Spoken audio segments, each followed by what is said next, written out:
तेरे से ले आने वाला प्रभु यीशु मसीह की अधिमोत नाम है सब बहुत बहुत मशहूर देता हूँ।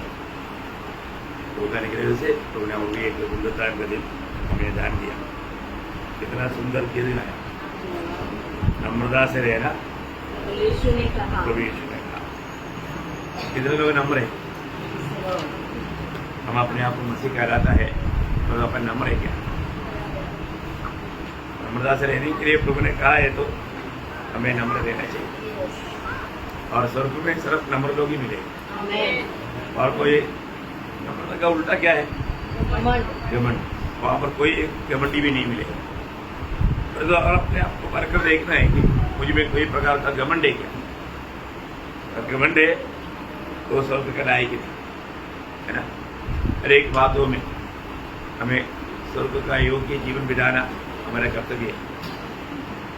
नए यरूशलेम कितना सुंदर जगह है। तो वहां पर जब प्रकाशित हुआ कि 27 वचन में पढ़ता है उसमें कोई अपवित्र वस्तु या क्रोधित काम करने वाला या झूठ का गढ़ने वाला किसी रीति से प्रवेश न करेगा। आप ये देखिए, मानव झूठ भी बोलेगा तो मसीह में आने के बाद में झूठ अभिनय नाटक ये कुछ भी नहीं चलता। रूह में आ गया तो सीधा चल एक सच्चा पवित्र जीवन, ये बहुत ही बड़ी बात है ना। प्रभु के साथ चलने वाले लोगों का खूबी उसका 14 अध्याय का 5 वचन, प्रकाशित वाक्य 14 का 5। उनके मुंह से कभी झूठ न निकला था। देखा, उनके मुंह से कभी झूठ नहीं निकला था। वे निर्दोष है। निर्दोष है। प्रियो, प्रभु ने अगर हमें छुटकारा दिया है तो एक निर्दोष जीवन या एक पवित्र जीवन, उनका मुंह से कभी झूठ नहीं निकला था। आप सोचो एक दिन में कितना झूठ बोलता, और हम बोलते हैं कि हम नया यरूशलेम में मिलेगा क्या? नहीं प्रियो, प्रभु ये अवस्था के अनुसार प्रभु न्याय करने वाला है। मैं उधार पाया यार पानी में डूबा बोल करके अभी भी अपना मनमानी में जीवन बिताता और हर बात में झूठ बोलता, वो कभी भी नया यरूशलेम में नहीं मिलेगा। कभी भी नया यरूशलेम में नहीं मिलेगा। नया नियम में आया वो लोग पड़ोसियों 3 का 9 एक दूसरे से झूठ मत बोलो। हाँ, एक दूसरे से झूठ मत बोलो। आज्ञा है यो, क्योंकि झूठ बोलने का काम किसका है? हाँ, यूहन्ना 8:44। हाँ, वो झूठों का पिता है। झूठ बोलने वाला उस शैतान की गुलाम बन जाता, तभी वो बोल पाता। हमें अपने आप को परखना भी, हमारी एक बातों में ना एक सच्चा जीवन, क्योंकि बाइबल पवित्र वचन है। परमेश्वर का वचन पवित्र है, लाया हुआ है, और यीशु मसीह भी पवित्र है। उसके साथ का जीवन एक पवित्र जीवन है। हमें इतनी प्रकार का लोग मतलब ऐसा दिखावा करके घमंड करके जीवन बिताता धोखा है। बहुत सुंदर लोग आत्मा में गाया हमारे है ना। वो गीत बहुत गहरा गीत है। आज भी प्रभु ने हमें हमारे लिए प्रभु दास ने इससे एक सुंदर एक्सप्रेशन दिया। तो मुझे लगा है कि 1 घंटा पूजा करने से बढ़कर के उनका एक्सप्रेशन बहुत बड़ी बात है। मैं आपको बताना चाहता हूँ, दिल को छू लेने वाला, क्योंकि प्रभु को मसीह में बैठकर प्रभु से पाया और आपको वो बात को बांटा है ना। हम लोग उस बातों को कैसा समझता है। अभी हमारे लिए हमें लायक बनाने के लिए प्रभु ने कितना बड़ा कुर्बानी किया। हमको हमेशा ये बात को याद रखना प्रियो, मसीह जीवन मतलब अपनी मनमानी का जीवन नहीं है।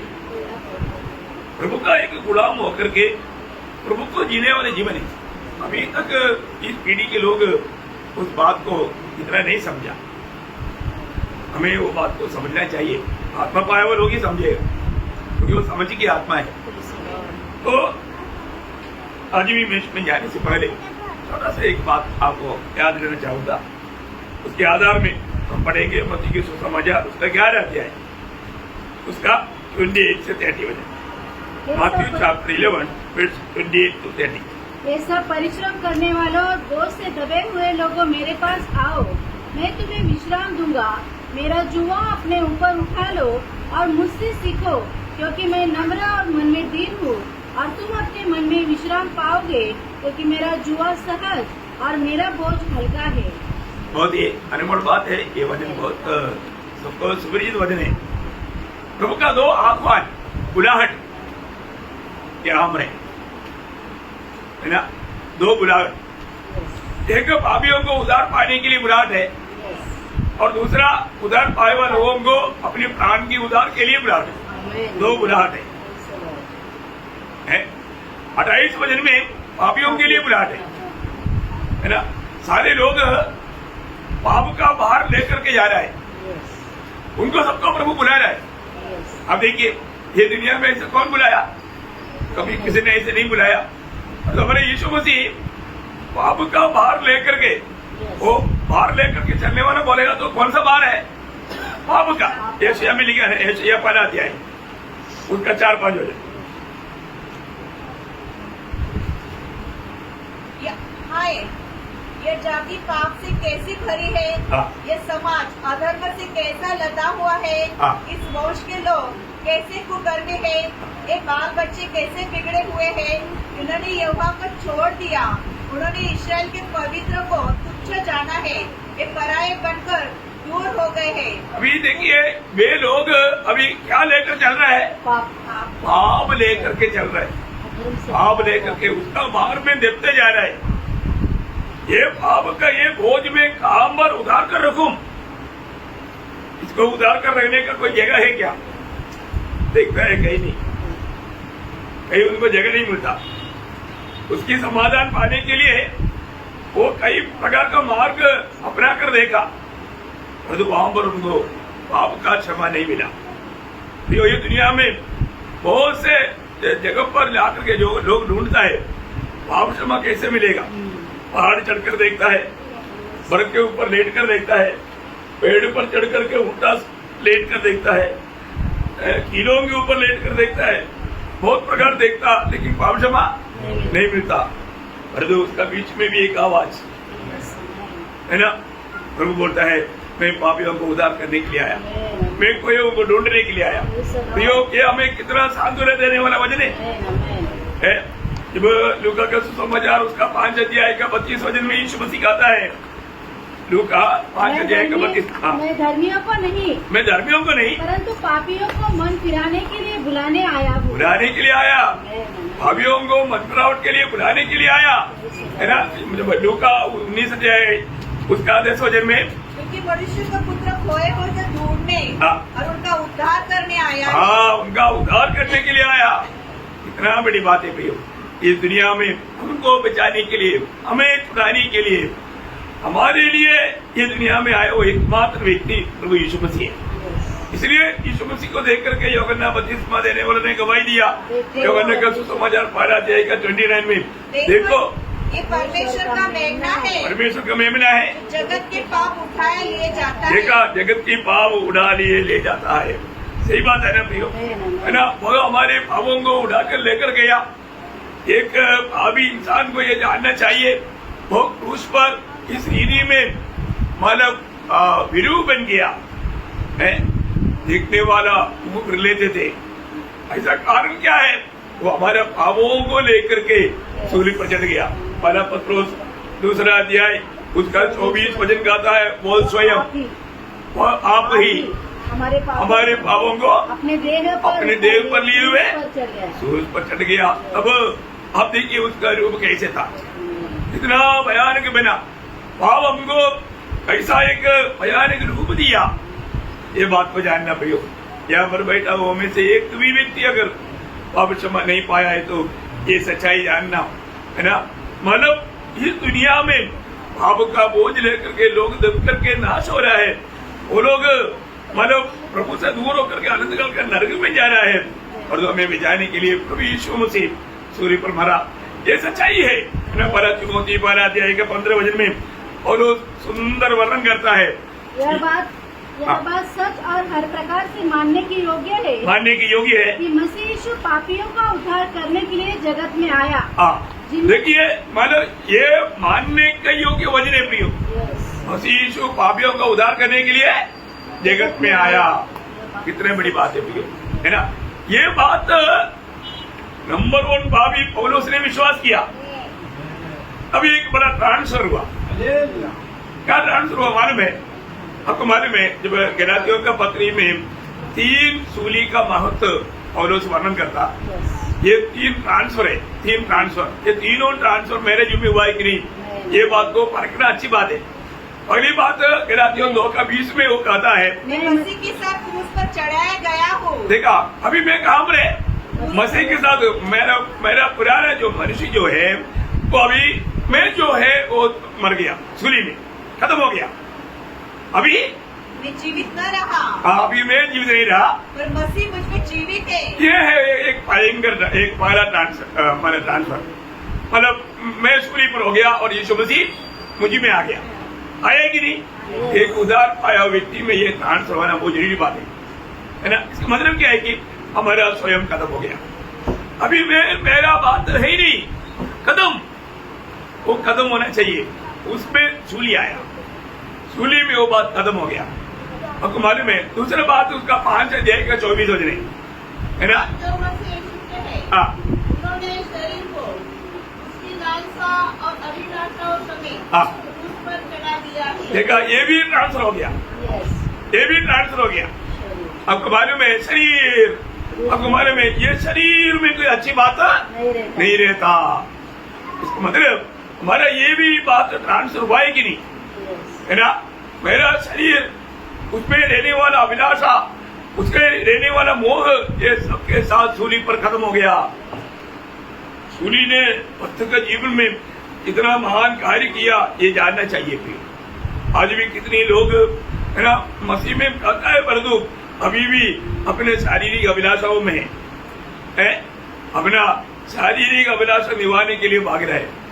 यो आपको सूली क्या किया आपको मालूम नहीं, आप विश्वास नहीं किया। अब अपने आप को विश्वासी बोल करके अपने आप को धोखा दे रहा है। एक सच्चा विश्वासी को उनका शरीर की बातों के लिए वो मर चुके हैं प्रियो, वो खत्म हो गया। और आखिरी में 6 अध्याय का 14 वचन के रात 6 का 14। हाँ कि मैं अन्य किसी बात का घमंड करूं, हाँ। केवल हमारे प्रभु यीशु मसीह के क्रूस का, हाँ। जिसके द्वारा संसार मेरी दृष्टि में। देखा, अभी वो संसार की बातों के लिए भी मर गया, संसार की बात भी ट्रांसफर हो गया, सूली में कदम।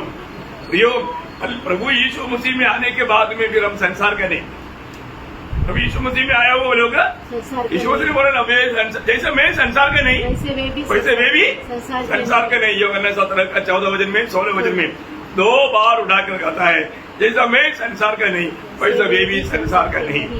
प्रियो, आज संसार को जीतने के लिए है ना दुनिया भाग रहा है, तो वचन कहता है तुम संसार का सदृश्य ना बनो, संसार का सदस्य नहीं बनना। प्रियो, हमारे जीवन में आज मेरा अवस्था कहाँ पर है, सही प्रकार ये सूली में ट्रांसफर हुआ है कि नहीं। तो एक पापी को पाप का बोझ उतार कर रहने वाला स्थान है सूली। लोग मैं आपको बोल रहा, पहले के समय में, बहुत पहले हमारे जो बोझ लेकर जाने वालों के लिए, वो बोझ हल्का करने के लिए बीच में रोड की साइड में 2 पत्थर के ऊपर एक क्रॉस पत्थर, और वो बराबर एक इंसान का हाइट का रहता, थोड़ा कुछ आगे पीछे रहेगा तो भी वो कर सकता है। हमारे उधर ही बड़े बड़े बंडल ये घास, मतलब चावल का जो घास रहता है ना, वो घास का बड़ा बंडल बनाता है, आप लोगों ने देखा होगा। वो बड़ा बंडल इंसान लेकर जाता है, और उस समय में क्या है, बैलगाड़ी रहता, तो बैलगाड़ी भी नहीं मिलता कभी कभी, तो इसलिए इंसान सिर पर लेकर जाता।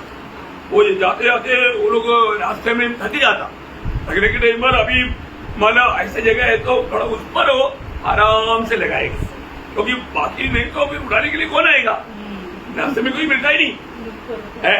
हाँ, उसको क्या बोलता है, उसको हिंदी में क्या बोलेगा, मतलब एक मदद का एक स्थान, मलयालम में अताड़ी बोलता, अताड़ी, और हिंदी में क्या बोलता है मुझे भी मालूम नहीं। तो मतलब वो बोझ हमारे लिए हल्का करने वाला स्थान।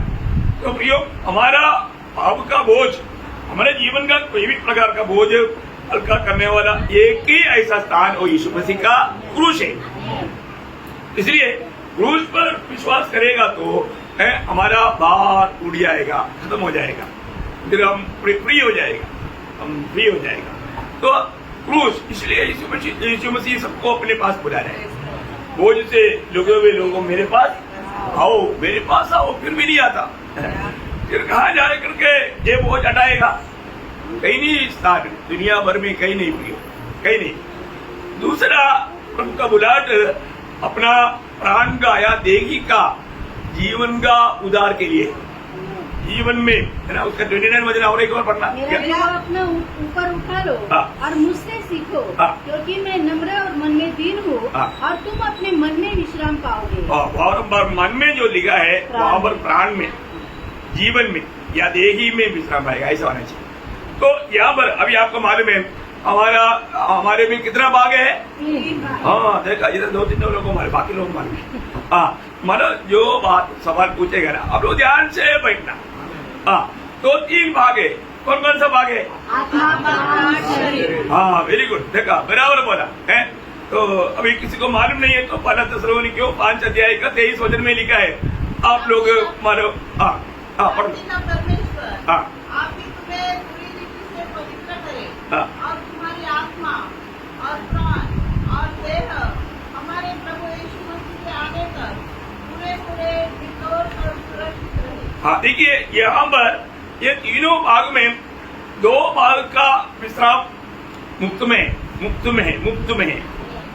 आत्मा भूतकाल का एक प्रकार, भूतकाल का विश्राम वो मुक्त में हमें मिल गया। उदार पाया हुआ हर एक लोगों को भूतकाल का विश्राम मिल गया, उदार हो गया, भूतकाल हो गया ना। हम लोग आत्मा में एकदम तसल्ली में, कैसे तसल्ली? प्रभु में विश्वास करने के कारण हमें मुक्त में उदार मिला, पाप क्षमा मिला, है ना।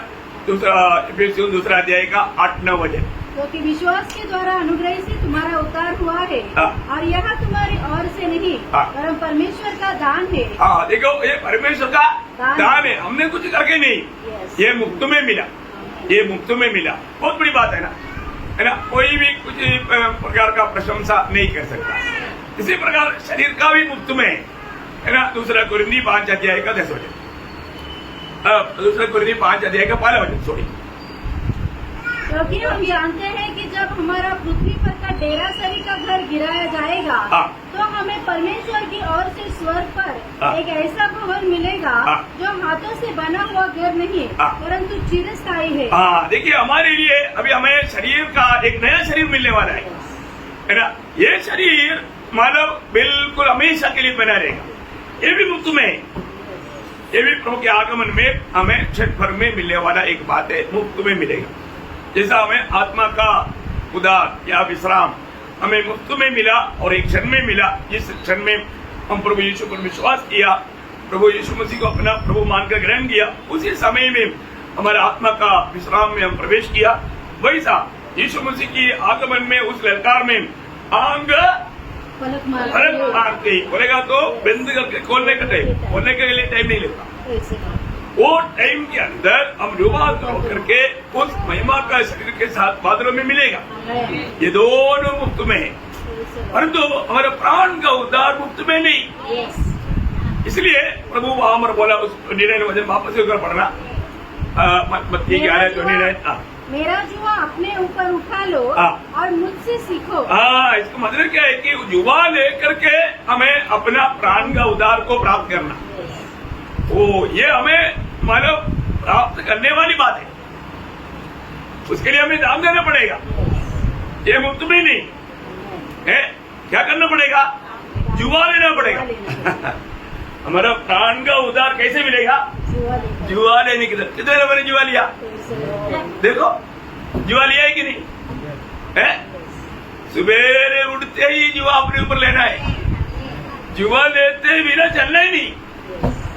मसीह जीवन हमेशा जुआ लेकर के चलने वाले जीवन है। कितने लोग इस विषय को मतलब अच्छा रीति में, सच्चा रीति में समझता है, मालूम नहीं। लोग जुआ लेने के लिए तैयार नहीं, लोग जुआ छोड़ करके अपनी मनमानी में चलता। अपना मनमानी में चलना कितना दुख की बात है प्रिय। अपना मनमानी में चलेगा कहाँ जाएगा? 3 वचन 14, 12 में, 16, 25 में दोनों जगह पर एक ही बात लिखा, अभी मार के इंसान को सीधा जा, अच्छा देख पड़ेगा, आपको मिलेगा नरक, मृत्यु में नरक मिलेगा। समझ में आया? इतना भयंकर बात है। प्रियो, प्रभु का बात मानने वाला गुण आज भी बहुत लोग है ना, इतना निराश और दुखी रहता।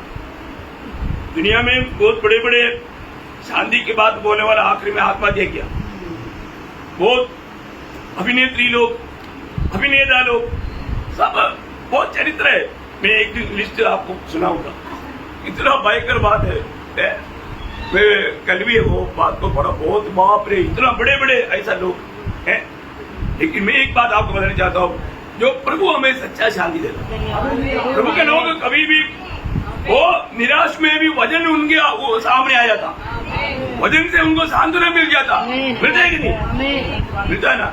ऐसे अशांति में भी शांति हमारे पास ऐसा बहक रहता है।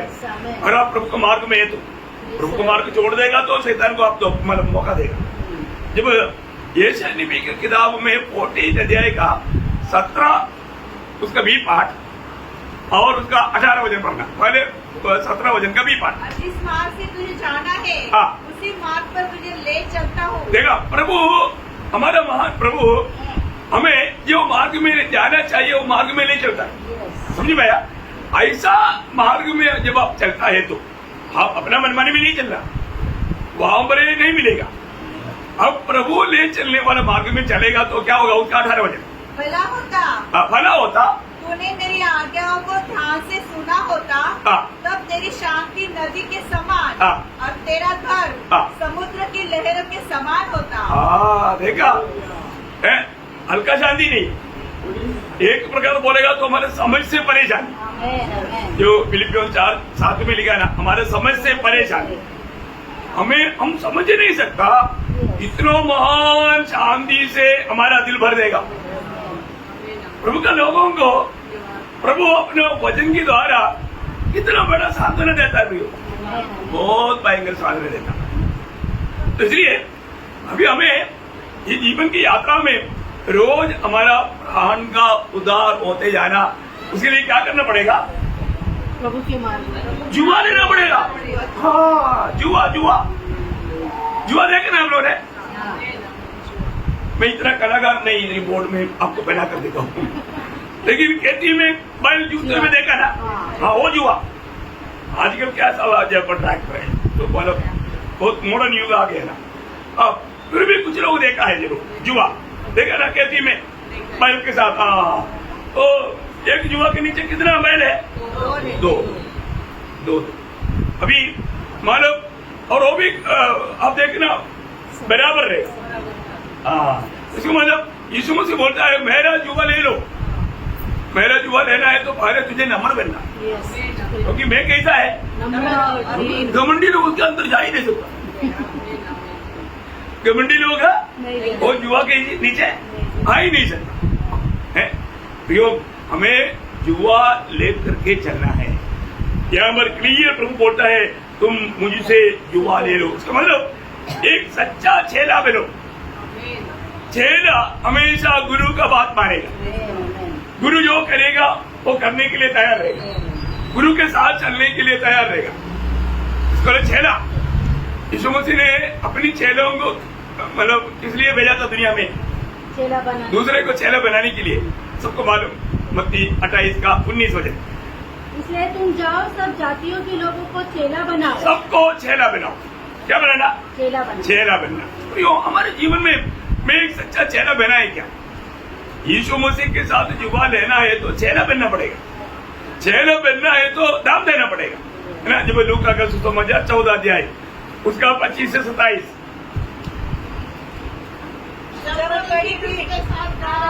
हाँ, तो उन्होंने पीछे मुड़कर उनसे कहा, हाँ, यदि कोई मेरे पास आए हाँ, और अपने पिता और माता और पत्नी और बच्चों और भाइयों और बहनों वरन अपने प्राण को भी अप्रिय न जाने तो वह मेरा चेला नहीं हो सकता। हाँ, और जो कोई अपना क्रूस न उठाए हाँ, और मेरे पीछे न आए हाँ। वह भी मेरा चेला नहीं हो सकता। यहाँ पर व्यवस्था सब हमें क्लियर जानना है ना। मतलब एक चेला बनने के लिए सबसे बढ़कर हम प्रभु को प्यार करना पड़ेगा, है ना। अपनी माँ बाप से बढ़कर, अपनी भाई बहन से बढ़कर, अपने बच्चों से बढ़कर प्रभु को जिंदगी में पहला स्थान देना, इवन अपनी प्राण के लिए सोचने से भी बढ़कर हम प्रभु को पहला स्थान देना है। ऐसा नहीं देगा तो, क्योंकि आपको मालूम है एक चेला हमेशा गुरु के पीछे चलता या गुरु के साथ चलता। ऐसा जीवन आज हमारा है क्या? युवा लेने वाला प्रभु के साथ ही चलता। ऐसे लोगों को जब यूहन्ना उसका 12 अध्याय का 26 हो जाए, यूहन्ना उसका 12 अध्याय का 26 हो जाए, यदि कोई मेरी सेवा करे तो मेरे पीछे बोले। देखा, प्रभु का सेवा करने वाला चेला वो प्रभु का पीछे चलता। बहुत बड़ी बात है, प्रभु का पीछे चलना। और जहाँ मैं हूँ वहाँ मेरा सेवक भी होगा। यदि कोई मेरी सेवा करे तो पिता उसका आदर करेगा। देखा, इसका मतलब हम प्रभु के साथ वहाँ पर स्वर्ग में भी रहना चाहता है, और यहाँ पर भी हम प्रभु के साथ चलना। एक प्रकार प्रभु का अनुकरण करने वाला होना चाहिए, प्रभु के पीछे चलने वाला होना चाहिए। जब यूहन्ना उसका 13 अध्याय का 15 बजे, क्योंकि मैंने तुम्हें नमूना दिखा दिया है कि जैसा मैंने तुम्हारे साथ किया है तुम भी वैसा ही किया। मतलब गुरु जैसा दिखाया वैसा चेला भी करेगा। ये बहुत बड़ी बात है। आज हमारा प्रभु और गुरु ने जो किया, जो करके हमें समझाया, हम वो कर पाता है क्या? है ना? एक सच्चा चेहरा बनकर जीने के लिए दाम देना पड़ता। जब मत्ती के सुसमाचार 10 अध्याय का 24-25 हो जाए, मत्ती चेला अपने गुरु से बड़ा नहीं होता और न दास अपने स्वामी से। चेले का गुरु के और दास का स्वामी के बराबर होना ही बहुत है। बहुत बड़ी बात है। हमारे जीवन में अगर हम सही प्रकार उतार पाया है तो हम एक सच्चा मसीह की चेला बना है। और एक चेले का हमेशा इच्छा रहता मैं भी गुरु के जैसा बनूं। तो हमारे प्रभु और गुरु कौन है? हमारे यीशु मसीह है। यीशु मसीह के जैसा बनने के लिए हमको प्रभु ने चुना है ना। एक दिन जैसा यीशु मसीह वैसे हम बनने जा रहा है, लेकिन उस यात्रा को सफल होना है तो यहाँ पर हमें प्रभु के साथ चलना। प्रभु के साथ चलना है तो हमें युवा लेकर के चलना, और युवा लेकर के नहीं चलेगा तो हम प्रभु के साथ नहीं चल सकता। तो यहाँ पर हमें सच में एक चेला बनकर जीना है तो हमारे जीवन में पहली बात एक सही समर्पण चाहिए। क्या चाहिए? समर्पण।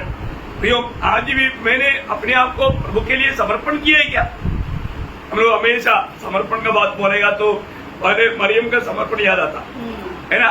जब दूध का संदेश आया तो हमारा संदेश डेंजर था, है ना। दुनिया के रीति में सोचेगा तो डर करके वो हमारा अमल करने के लिए, स्वीकारने के लिए बड़ा मुश्किल की बात था। लेकिन मरियम ने वहां पर बोला मैं तेरा दासी। आपको सबको मालूम है ना, लूका 1:38 बजे मरियम ने कहा देख मैं तेरी दासी, हे प्रभु। मतलब मैं प्रभु, मैं तेरे दासी, जैसे तूने कहा वैसे मुझ में होने दे। देखा, मतलब प्रभु जो भी कहता है मानने के लिए एक सच्चा तैयार मन। कितना अच्छा बात है, कितना धन्य बात है। हमारे जीवन में परखना है। हम लोग अभी प्रभु की उपस्थिति में बैठा है, प्रभु की आलोचना हमारे लिए आ रहा है। ये बात इसमें मतलब हर एक बात में अपने जीवन में अपनाने के लिए तैयार है ना। कई लोग सोचता है कि ये प्रभु का दास अपनी तरफ से बोल रहा है इसलिए मैं नहीं मानूंगा। ऐसा नहीं बोलना भाई। आप प्रभु की उपस्थिति में आया, आप प्रभु का वचन सुन रहा है तो उसमें मतलब हृदय कभी कठोर ना करे और गलत रीति में ना सोचे। आपको मालूम है उसका इफेक्ट बहुत बुरा हो जाएगा, शैतान उसका लाभ उड़ाएगा। वो व्यक्ति खुद उनका मन कठोर हो जाएगा और दूसरा का भी दिल में जहर डालेगा। ऐसा नहीं करना भाई। अभी आप नम्र नहीं, आप मरा नहीं, अभी आप जी रहे, मसीह आप में नहीं जी रहे। अपने आपको परखना भी है ना। हमेशा हमारी जिंदगी में परखना है और रोज ये युवा लेकर के, अभी आपको मालूम है ये जो युवा के नीचे आने वाला एक शायद नया बैल होगा। नया बैल को जूतना कैसे मालूम नहीं। नया बैल क्या खेती में जाके आप लोगों ने देखा है कि नहीं? मैंने बहुत देखा है ना, बहुत देखा। तो मतलब मेरे बचपन में ये सब मेरे को एक मनोरंजन गिफ्ट है, बहुत अच्छा लगता था। तो ये नया बैल क्या करता, इधर उधर से भागता वो सीधा नहीं चलता कभी। तब वो दूसरा पैर जो है ना उसको जाने नहीं देता, खींचता है। इसलिए गिरता हो तो सही जाना है। हाँ, तो प्रभु हमें क्या करता, हम इधर उधर भागेगा तो अभी प्रभु ऐसे नहीं है। प्रभु से हमें सीखना है ना। जब योना 13:15 योना का समाचार 13 अध्याय का 15 वचन, सॉरी 13 अध्याय का 13 वचन, सॉरी। तुम मुझे गुरु और प्रभु कहते हो हाँ। और ठीक ही कहते हो, तुम ठीक ही कहते हो, क्योंकि मैं वही हूँ। मैं वही हूँ। आमीन। जो हमारा यीशु मसीह वो कौन है? वो हमारा प्रभु और गुरु है। वो हमें सही बात सही रीति में सिखाता और हमारे में प्रभुता करता। प्रभुता करने का तो बहुत गहरा है, हर एक पवित्र लोग ये बात को जानना चाहिए। पिछला हफ्ता में कितना समय प्रभु यीशु मसीह आपका प्रभु रहा, बोल सकता है क्या? कितना टाइम के लिए? मनमानी भी दिया ना। यीशु मसीह की प्रभुता, यीशु मसीह की प्रभुता में जीने वाले व्यक्ति यीशु मसीह को पूछते बिना, यीशु मसीह की इच्छा जाने बिना कुछ भी नहीं करेगा। प्रभु का अर्थ क्या? मेरा सर्वाधिकारी। सही बात है ना, सर्वाधिकारी की बात हमने माना क्या? परखो परखो अपने जीवन में परखो। कई लोग क्या हो जमाने में, मेरा प्रभु के साथ नाता सही है लेकिन मेरा उसके साथ सही नहीं। ऐसे एक भक्ति होता ही नहीं, ऐसे एक भक्ति होता है मेरा प्रभु के साथ नाता बराबर है पर उसके साथ सही नहीं। आप गलत है, आप बिल्कुल गलत है, आप झूठा है, आप में सच्चाई नहीं। इसलिए जब आप अपनी भाई बहन के साथ नाता जोड़ा नहीं है तो आप प्रभु के साथ भी कभी भी आप प्रभु के नाते में नहीं। शायद आप कितना भी भक्ति करता होगा, ये सब विरोधी आपको धोने वाला, धोखा देने वाला बात है। तो हमें प्रभु से, वो प्रभु हमें सिखाता, वो गुरु हमें सिखाता, उससे हमें सीखना। अभी उसके सीखेगा तभी तो हम मसीह का स्वभाव में बदलेगा। यीशु मसीह के स्वभाव हमारे में कब बदलेगा? प्रभु से सीखेगा तो। मेरे यीशु मसीह नम्र है, वो नम्रता हमें सीखना कहीं और नहीं मिलेगा। कोई यूनिवर्सिटी में रिसर्च सेंटर में जाएगा तो नम्र बनेगा, प्रभु से जुआ लेगा तो है। और जो नम्र बनेगा तभी उसको प्रभु ऊंचा कर पाएगा, स्वर्ग में उड़ा लेगा। ऊंचा करने का मतलब स्वर्ग में नहीं जाना, कितने प्रभु भी कितने पर देगा। अब क्या बढ़िया, अब बात नहीं बात करते। इसका मतलब क्या है कि हमारे जीवन में ये युवा लेकर के हमें प्रभु से सीखना है। क्या क्या सीखना है हमें, इसका क्लास आपको दिया है ना। Praise the Lord. सुनना भी सीखना है, मानना भी सीखना है। 2-3 बात मैं जल्दी आपके लिए बताऊंगा, है ना। जब यशायाह 12 अध्याय का 17 वचन,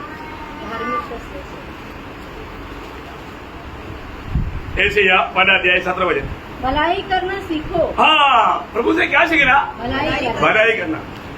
फिर भलाई करने के लिए सीखना पड़ता, बुराई करने के लिए कोई सिखाने की जरूरत नहीं, वो तो ऑटोमेटिकली जीवन में पड़ा है पूरा है। बहुत ध्यान से सुनना प्रियो। अभी भी आप प्रभु में है तो क्या सीखना चाहिए? भलाई करना सीखो, है। आज भी भलाई करना सीखा है क्या? है। जब अनुवाद का किताब 4 अध्याय उसका 10 वचन का भी पाठ, लॉर्ड जीसस, ताकि जितने दिन हाँ। पृथ्वी पर जीवित रहे हाँ। उतने दिन मेरा भय मानते रहे हाँ। और अपने बाल बच्चों को भी यही सिखाए। मतलब भय मानना सीखो। क्या सीखो? भय मानना भय मानना सीखो। प्रियो, आज भी बहुत लोगों को प्रभु का भय नहीं। आज मेरे जीवन में प्रभु का भय है क्या? सीखा है क्या? कितना सीखा? हर बात में हम प्रभु का भय मानना चाहिए। अभी हम प्रभु को बसने में है, हमारा हर एक बात, हमारा भावना, हमारा विचार, हमारा सोच, ये सब प्रभु का भय मान कर होना चाहिए। प्रभु का भय मान कर होना चाहिए। और तीसरी बात यशायाह 26 अध्याय का 9-10 वचन, धर्म को सीखो। बोलने का मतलब धार्मिकता का काम करने के लिए भी प्रभु से सीखो, है। प्रभु हमें सिखाता। और यशायाह 29 का 24 उसका भी पाठ,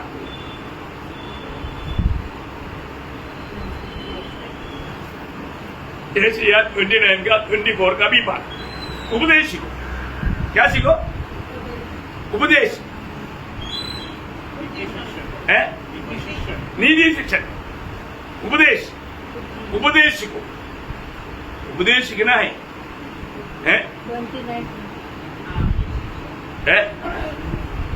हम लोग मिला ना। उस समय जिनका मन भटका हो वे मुक्ति प्राप्त करेंगे, और जो मुस्कुराते हैं वे शिक्षा ग्रहण। मतलब वहां पर ऐसा आना चाहिए, मतलब तुम मतलब उपदेश सीखो।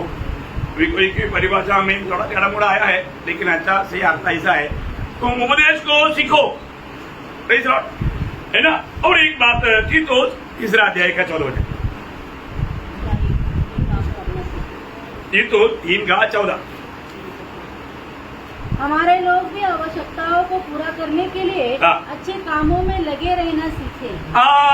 अच्छे कामों में लगे रहना बुरा काम नहीं होना, अच्छा कामों में लगा रहना, अच्छा कामों में लगा रहना बहुत बड़ी बात है ना अपनी हमारे जीवन में। जब तक अगर हम ये जुआ नहीं लेगा, ये सीखना ही नहीं होगा, है ना। बहुत बड़ी बात है उसी जीवन में। हमको प्रभु बोलता है मेरा जुआ लेकर मुझसे सीखो। ये जुआ ले लिया तो उसका जुआ लेने का अर्थ मैं आपको बताना चाहूँ, है ना। जुआ लेने का अर्थ, पहली बात, जुआ लेने का अर्थ प्रभु के साथ मेरा मेल हो गया है। क्या दिखा था? मेल हो गया, मेल हो गया, मेल हो गया तो पक्का वो जुआ लेने में आनंद दे, है ना। पहले हमारा प्रभुदास ने थोड़ी देर पहले बोला, पहले हम दुश्मन था, अभी भी हम बोलता है मेल हो जाओ, प्रभु के साथ है मेल हो जाओ। जो अभी तक भाव में जीवन बिता रहा है वो प्रभु के साथ मेल नहीं हुआ, है ना। यहाँ पर जुआ लेने का अर्थ, पहली बात वो मेल हो गया है, प्रभु के साथ मेल हो गया। दूसरी बात, अभी वो प्रभु के साथ सेवकाई में लगा हुआ है। क्या है? जुआ लगा करके मतलब गौशाला में बांधता है क्या? नहीं, गौशाला में बांधने के टाइम पर जुआ नहीं। जुआ ले लिया तो खेती में है, खेती में जुआ ले लिया तो चल बोलेगा मतलब कार्य शुरू, सेवा, सेवा। हम जुआ ले लिया है तो हम प्रभु का सेवा में है, ये बात का वो एक प्रकट चिन्ह सबूत है ना, सेवा में। और तीसरा, जुआ ले लिया है तो मेरा संपूर्ण समर्पण हुआ है, वो बात को दिखाता। क्या दिखाता? मेरा संपूर्ण समर्पण मैंने प्रभु के लिए दिया है। बहुत बड़ी बात है ना प्रियो, समर्पण हुआ तभी ये जुआ ऊपर आएगा। इसका मतलब अपना सही समर्पण हुआ, उसका भी एक चिन्ह है ये बात। और एक बात, मतलब जुआ लेने का अर्थ मैं सच्चा प्रभु का चेहरा है। मुझे गुरु जैसा बनने के लिए, मैं अपने आप को यीशु मसीह के चेहरा बनने के लिए मैंने अपने आप को दे दिया। मैं एक मसीह का चेहरा बन चुका, बहुत बड़ी बात है। और आखिरी बात, मैं हमेशा प्रभु का संगति में रहता हूँ। जुआ लिया तो फिर किसका संगति में रहता? प्रभु का। मेरा हमेशा प्रभु के साथ संगति है, ये बात को जुआ बताता है। प्रभु का जुआ लेकर के प्रभु से सीखते हुए हमें ये दुनिया की यात्रा करना। मसीह जीवन कितना धन्य जीवन है, कभी भी अकेलापन में नहीं, है ना। हमें अपने जीवन को परखना है कि आज मानव मेरे जीवन में मैं जुआ लेकर के प्रभु के साथ चल रहा है कि नहीं। जुआ लेकर चलने वाला जीवन एक धन्य जीवन है। प्रभु बोलता है मेरा जुआ लेकर मुझसे सीखो, तब तुम अपनी प्राण में विश्राम पाओगे। ये यात्रा में हमारी प्राण में विश्राम पाना है तो जुआ लिया हुआ अनुभव हमें चाहिए। आज भी लोग प्राण में मतलब शांत होना नहीं पाता, प्राण में अशांति में है ना, दुख में है। ऐसा नहीं, अगर आप जुआ लिया है तो आपको जरूर प्राण में भी हमेशा एक शांति का वातावरण मिलेगा। बहुत बड़ी बात है। तो भारी नहीं, आखिर 30 वचन में क्या बोला था? मेरा जुआ सगिच, मेरा बोझ हल्का है, देख करके डब्बे का जरूरत नहीं है ना। प्रियो, ये कितना बड़ी बात है हमारे जीवन में। जरूर मसीह जीवन को कई लोग बहुत कष्ट तकलीफ समझता है। प्रियो, ये कष्ट तकलीफ सब हम लोग अपना सुदृष्टि में देखने से होता। और जो रोमियो का पत्र 8 अध्याय का 18 वचन में प्रेरित पौलुस हल्का सा क्लेश, बहुत बड़ी बात है। हमारे जीवन की कोई भी क्लेश है, हल्का सा क्लेश है ना, हमें परखना। वही बात तो दूसरा कोरिन्थी 4:17 में भी लिखा है, पल भर का हल्का सा क्लेश, पल भर का हल्का सा क्लेश। प्रियो, हमारे जीवन में जरूर ये जुआ लेकर चलना दुनिया की दृष्टि में वो एक बोझ उनको लगेगा, परंतु वो बोझ नहीं प्रियो, क्योंकि वो बोझ प्रभु ने उठाया है। प्रभु ने वो हमारा पूरा बोझ उठाया हुआ है। आपको सर्व उनके साथ चलना है। कितना धन्यवाद है। तो आज अभी प्रभु बोलता है, हे परिश्रम करने वालों, बोझ से देवे लोगों, मेरे पास आओ। कितना अच्छा बुलाहट है प्रियो। आज भी अगर आपके जीवन में आप किसी प्रकार का दबाव में है, आप दुखी है, निराशा में है, आप आनंद नहीं हो पा रहा है, आप यीशु मसीह के पास आओ। अपनी बोझ प्रभु पर छोड़ दो, उसको आपका चिंता है। इतना महान बात है। प्रभु हमें कितना अच्छा साधना का वचन देता है। मैं आपको बताना चाहता हूँ, ऐसा एक प्रभु कहाँ मिलेगा। प्रभु हमारे लिए क्या नहीं किया है ना। उस प्रभु के साथ नाता जोड़ करके एक सच्चा चेला बनकर प्रभु का जुआ लेकर के प्रभु से रोज सीखते हुए, अब मालूम है आप क्या सीखता है। ये सीखने से आखिर में फल क्या आता? यीशु मसीह का स्वभाव, यीशु मसीह का स्वभाव पूर्ण रूप में अब मसीह के स्वभाव में बदल जाएगा। कितना अच्छी बात है। यीशु मसीह स्वर्ग में कौन है? यीशु मसीह स्वर्ग में बहुत से पुत्र है। वो पुत्र कैसा है? यीशु मसीह का जैसा, यीशु मसीह का स्वभाव का। हमें यहाँ पर रोज मसीह के स्वभाव में बदलते जाना। रोज बदलता है कि नहीं? मसीह जीवन पुत्र जैसा ऐसा रहने वाला नहीं, रोज रोज बदलने वाला। क्योंकि हम रोज जैसे जैसे प्रभु से सीखता है वैसा ही हमारे जीवन भी बदलते जाता है कि नहीं? परखना पहले से बढ़ करके मतलब अपन नम्र और दीन बनते जा रहा है कि नहीं? क्योंकि आगमन निकट है तो क्या प्रकट होना चाहिए? कोमलता। हाँ, कोमलता। देखा, हाँ, कोमल है कि नहीं? हाँ, कई लोगों को वजन भी पसंद नहीं आया तो फिर वो कैसे देखता है? प्रभु का दास मेरे ऊपर हमेशा बोलता वो ऐसा ही लिया, गलत लिया प्रभु के दास के ऊपर। अरे प्रभु बात कर रहा है, प्रभु के दास के ऊपर आप क्यों मारता है? हमारे जीवन में समझना प्रियो, हमें कहां पर आया, किससे सुन रहा है, क्या सुन रहा है ना, वो भी नहीं समझता। जो भी बात आएगा प्रभु दास को गोली मारो। ऐसा प्रियो, अब आईना में क्यों देखा? आपका शक्ल देखने के लिए। शक्ल ही बिगड़ा हुआ है तो फिर आईना को दोष लगा के क्या फायदा? आपका गुस्सा भी आईना तोड़ देगा तो फिर आपको दूसरा आईना लाना पड़ेगा, दूसरा आईना भी वही दिखाएगा। आप सुधरो, अपने आप को बदलना प्रियो। आईना को बदलने का कोशिश मत करो, आईना आपको नहीं बदलेगा। आईना आपका ओरिजिनल बात दिखाएगा, दिखाने के बाद में बदलना आपको खुद है। आपके पास वजन आया, वो वजन के सामने अपने आप को नम्र और दीन करना हमारा काम है ना? नहीं, मैं प्रभु को दास को थोड़ा नम्र कराता हूँ। आप कोशिश करके सारे बात बिगड़ जाता था। ऐसे ना करो।